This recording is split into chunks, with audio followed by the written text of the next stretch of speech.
Hola, mi nombre es Luis Horacio Franco Gaviria, soy doctor en Filosofía Moral y Política de la Universidad de Chile y hoy quiero hablarles del monolingüismo. El monolingüismo es el uso habitual por parte de un individuo o una comunidad de una sola lengua. Cuando Greg Roberts, en el 2013, dando una conferencia en Boston, Estados Unidos, expresó que el monolingüismo era el analfabetismo del siglo XXI, pues obviamente hubo defensores y detractores de esta expresión. Y a partir de ahí, y con los textos de Jacques Derrida, el mundo comenzó a investigar las oportunidades, las ventajas y las desventajas que producía defender o no el monolingüismo. Para que entendamos un poco en profundidad el concepto, yo quiero que vayamos un poco al origen de esta palabra y a partir de ahí entonces saquemos algunas conclusiones. Lo primero es que el monolingüismo está defendido por la tradición, por los ancestros, por aquellas personas que tuvieron que inventar palabras para definir y de alguna manera explicar las cosas que sucedían en la naturaleza y las cosas que iban sucediendo en las relaciones humanas. Entonces, esa tradición ha sido conservada en comunidades y por individuos, y de ahí pasamos entonces a un segundo elemento muy importante de este origen del monolingüismo, que tiene que ver con la identidad. Las personas defienden una sola lengua, para muchos la lengua madre, porque es una lengua que genera identidad. Pero tendríamos que preguntarnos qué tipo de identidad están defendiendo, porque la verdad no hay ninguna lengua pura, y dicho en términos de Jacques Derrida, todos manejamos de alguna manera una lengua extranjera. Veamos el caso del español. El español, si uno va a la etimología de las palabras que se utilizan, uno ve que hay raíces del árabe, hay raíces del latín, raíces del griego. Entonces la pregunta es, bueno, ¿mi lengua madre realmente es mi lengua? Esa es una pregunta que se hace Jacques Derrida y él la va a resolver. En el fondo, hablar del monolingüismo es hablar de una contradicción, porque no hay una sola lengua.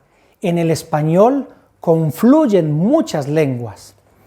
Otro elemento por el cual se origina y se defiende el monolingüismo es que hubo algunas culturas dominantes que pensaron que no necesitaban más códigos ni necesitaban más palabras que su propio idioma para colonizar, para expandir su imperio, para expandir su poderío.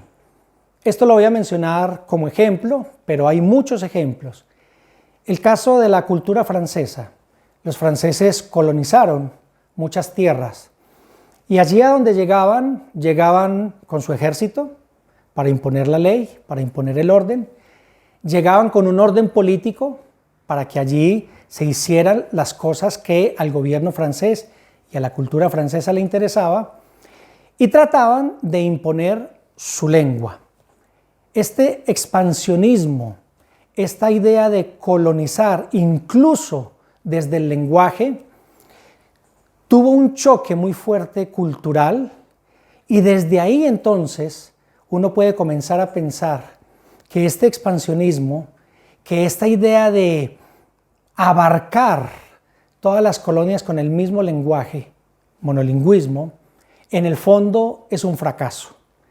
Y es un fracaso porque entonces choca con lo que inicialmente dijimos, que las culturas, cada una ha ido creando sus propias lenguas, sus propios códigos. ¿Vale la pena defender el monolingüismo? ¿Vale la pena defender una identidad que desde el lenguaje parece que no existe? ¿Vale la pena defender el monolingüismo desde el expansionismo cuando en el mundo hay muchas culturas? ¿O por el contrario, hay que dar el paso hacia una postura bilingüe o multilingüe? Yo creo que por ahí es el camino. Ahora, lo peor que nos puede pasar, y lo quiero mencionar, es defender un monolingüismo desde la misma lengua. Es decir, imaginémonos monolingües en el lenguaje o en el idioma español. Yo he mencionado tal vez, bueno, el francés, podemos mencionar el alemán, el chino, el inglés, son diferentes lenguas. Y el bilingüe es el que maneja dos lenguas, el multilingüe es el que maneja varias lenguas. Pero se puede ser monilingüe dentro de un mismo idioma, eso yo creo que es lo peor. ¿Por qué? Porque no nos deja dialogar, porque no nos deja expresarnos, porque no nos deja relacionarnos con el otro, que independientemente de que maneje los mismos códigos y las mismas palabras y el mismo lenguaje, pues los significados y la interpretación de esos códigos puede ser diferente. Vamos a hablar de lo que supone el lenguaje en la comunicación entre personas procedentes de diferentes países. De hecho, que hablemos el mismo idioma no quiere decir que utilicemos el mismo lenguaje. Hay vocablos, palabras que tienden a la confusión dependiendo de si uno es argentino, colombiano, si es de cualquier otro país de Latinoamérica, si un español va a América y usa palabras que aquí tienen un significado y allí tienen otro. Entonces se producen malentendidos que en ocasiones hacen gracia y en otras ocasiones pues pueden suponer incluso que una persona no encuentre empleo, ¿no? En este momento me estoy acordando de una señora colombiana que recién llegada a España, estamos hablando del año 1997, buscaba un trabajo para limpieza. Le preguntaron si tenía experiencia, ella dijo que sí, pero entonces le dijeron que por favor que trajese el cubo y la fregona y ella dijo que sí, pero inmediatamente se puso a buscar y no sabía lo que era el cubo y la fregona, porque en Colombia, por ejemplo, pues se dice el trapero y el balde, ¿no?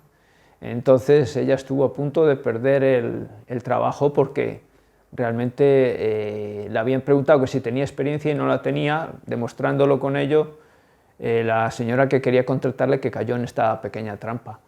Entonces, bueno, hay muchísimas palabras, por ejemplo, también causa mucha confusión en España cuando uno viene de fuera y pide, por ejemplo,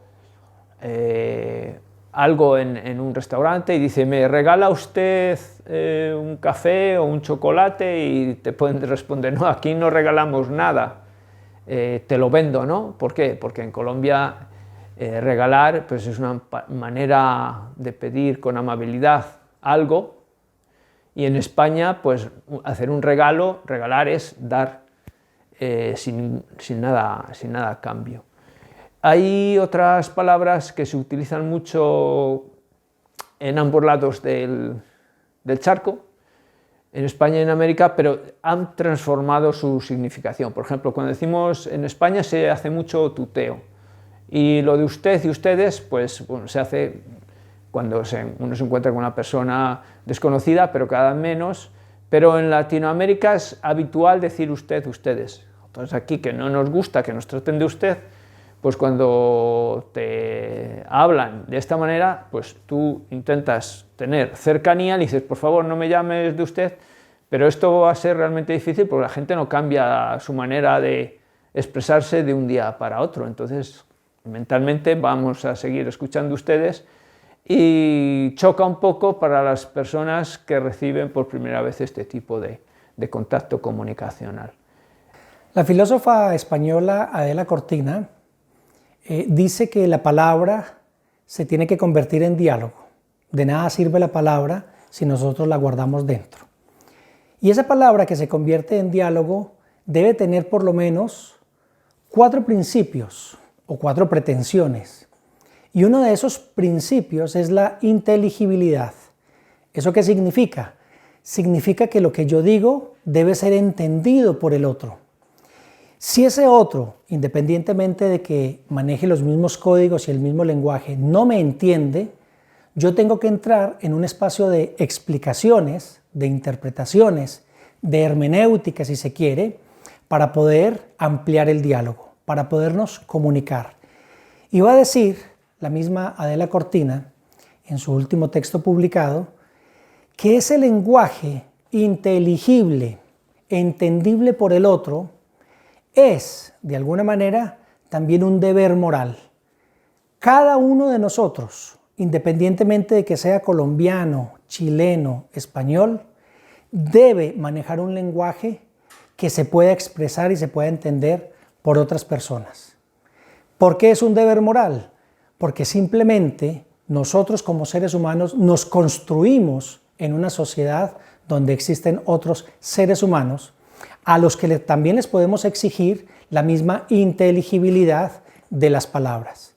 Por eso, ese deber moral, cuando uno llega a España, uno le pregunta a los españoles, por favor, dígame, ¿qué quiere decir usted con esta palabra? O cuando uno llega a Chile, dígame, por favor, ¿qué quiere decir usted con esta otra palabra? No entender esto como un deber moral es generar con el monolingüismo una barrera que en el fondo está rompiendo todas las posibilidades de una multicultura. Y es que el lenguaje invita a reírse muchas veces cuando no se conoce. Esto es un chicharrón, es un problema. Un chicharrón es una corteza de cerdo frita, que está muy rica, pero también un chicharrón es un gran problema, como decir, esas vainas. ¿Qué es esas vainas? Yo de cuando escuché esa vaina, ¿qué es eso? ¿Eso qué es? O eso es un gallo morado. Pues ese tipo de expresiones en España no lo entendemos, como si yo digo, ay la leche que te han dado, que he dicho hoy con alguien, pues es una expresión que se dice en mi pueblo, que no sé si se sobreentiende, es como decir, pero por favor, ¿qué me estás diciendo? La leche que te han dado, la leche que te ha dado tu madre, ¿no? Y es una manera coloquial de hablar, no es ninguna cosa peyorativa. Aquí en España la C y la Z se utilizan mucho lo que es en el centro de peninsular, pero en Andalucía no. La C y la Z se usan en Canarias también, tampoco se usa. Los latinoamericanos no saben decir zapato, por ejemplo, zapato. En Andalucía sí, porque en Andalucía hay el sur de España hay unas regiones que cecean y en otras sesean, ¿no?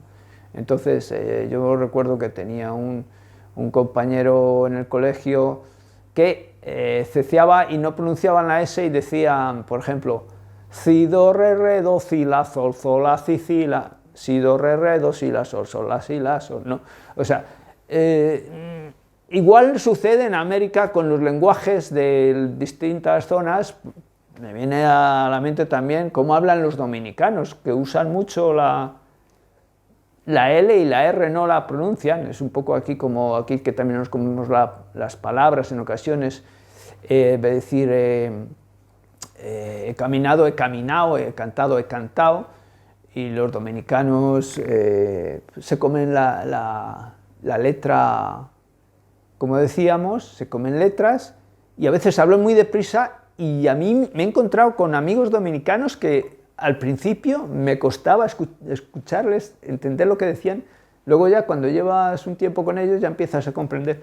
Pero también sucede aquí, pues si alguien va a Andalucía, pues puede llegar a algunas zonas o a mi pueblo, donde hay una jerga especial donde, pues, si yo digo voy a Ancá, mi madre, estoy diciendo voy a casa de mi madre, pero claro, son ya modismos regionales, como los hay en cada país, y esto es lo que hace que cuando nos encontramos gente de muchos países, pues lo que hagamos es enriquecernos con el lenguaje y aprendamos palabras nuevas. Un caso que yo diría perverso de discriminación sucede hoy en día con el presidente de Brasil, Jair Bolsonaro. Como todos sabemos, él maneja un discurso antimigratorio que se refleja en todos sus discursos, en todas sus exposiciones, en todas las intervenciones en público. Y recuerdo, porque él mismo lo puso en Twitter, recuerdo que él cuando recién se hizo presidente en Brasil, dijo que todo el que llegara a Brasil tenía que hablar portugués, tenía que cantar el himno nacional y tenía que adoptar la cultura de los brasileños. ¿A qué nos lleva esto? Nos lleva a pensar que Jair Bolsonaro, como jefe de Estado, lo que quiere es una homogenización de la cultura, lo que quiere es que toda la gente sea igual, hable igual, camine igual, piense igual y coma igual. Cuando en el fondo esta postura lo que está haciendo es ir en contra de la lógica misma de la globalización en la que estamos hoy inmersos. Y no hay nada más enriquecedor para un país, para un pueblo, que la multicultura, que la diversidad, que tener gente que está pensando diferente, hablando diferente, expresando diferente. Así pues que uno diría, si todos los brasileños atendieran a este llamado antimigratorio perverso de su presidente, que los que pierden son los brasileños, porque están perdiendo la posibilidad de abrirse al mundo y de integrarse cada vez más con un mundo globalizado que nos muestra que la movilidad humana tiene una tendencia al crecimiento. Hoy son cerca de 280 millones de personas que no están en su país de origen. Y estas personas, cuya movilidad humana es cada vez más dinámica, lo que está generando es riqueza cultural a aquellos pueblos que se resisten a la diversidad. Muchas gracias. Si hay alguien que quiere aportarnos palabras curiosas de su país, de su región, del habla personal de su zona, pues nos puede enviar a Culco, que podemos empezar a crear un diccionario de vocablos especiales que tienen significados también especiales según donde los escuchemos. Muchas gracias y no olviden que la comunicación, el lenguaje, es una riqueza que contribuye a unir pueblos y culturas.